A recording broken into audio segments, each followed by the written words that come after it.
was born of concrete and steel with a simple mission: to carry footsteps, to connect floors. I am the stairway of an old apartment building in Sarajevo. Once, I was soaked in the warm scent of fresh bread every morning and filled with the crisp laughter of children at play. But then the sky over Sarajevo turned a dull grey, and I became an invisible line dividing the world. They set up checkpoints and turned me into a trench. At the bottom of the stairs stood Amir, a gaunt man with hollow eyes from sleepless nights. He once lived on the 3rd floor, the man who tied his shoelaces on the 4th step every morning. At the top stood Marco, his face bony, his eyes unable to hide their exhaustion. They had been neighbours, grown up together, shared a bottle of water after football matches. Now they held rifles, standing at opposite ends of memory, separated by orders and by history. They did not speak, yet understanding still seeped through the cracks of time. Amir knew Marco always coughed when the cold wind crept in. Marco knew Amir's knee ached, that he always hesitated for a beat when climbing uphill.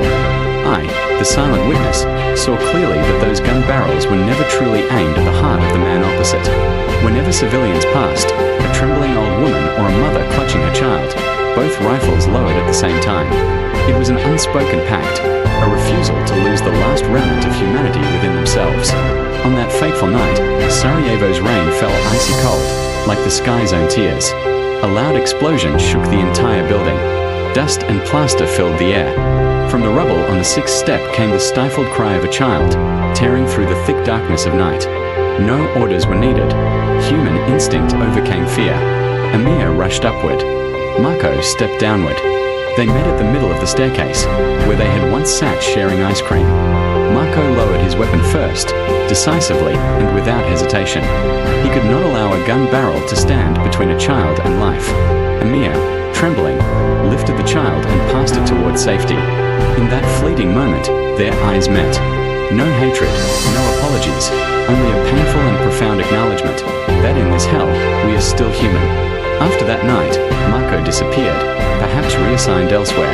Amir stayed, often standing silently, running his fingers over the faint carved letter M on the stair railing, as if touching a shattered memory. The war eventually ended. I was repaired and once again bore the footsteps of new children. But I will forever remember the story of those 2 soldiers. For war may redraw maps and divide borders, but it can never erase the boundary of conscience. When people find the courage to lower their guns before the cry of a child, they prove that even in the darkest darkness, the light of humanity cannot be extinguished. That is not a victory of any faction, but a victory of humanity over the demon within itself. This story is inspired by the siege of Sarajevo, 1992 to 1995, one of the longest urban sieges in modern history. During those years, countless records tell of people who were once neighbours, friends, even family, forced to stand on opposing sides. Amid violence and hatred, there were still very small, very quiet moments when people lowered their guns to save a child, made way for civilians, or simply chose not to shoot. Those moments did not end the war, but they proved that war cannot erase human nature if people are brave enough to hold on to it.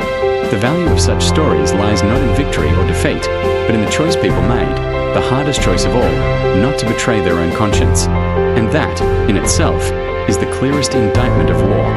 No slogans, no casualty figures are needed. One need only see how war forces people to stand between memory and orders, between humanity and violence. When a conflict places human beings in such a position, that conflict itself is already a failure of humanity. If this story leaves anything behind, it is a simple yet painful reminder: there is no war righteous enough to justify turning people into strangers to their own conscience.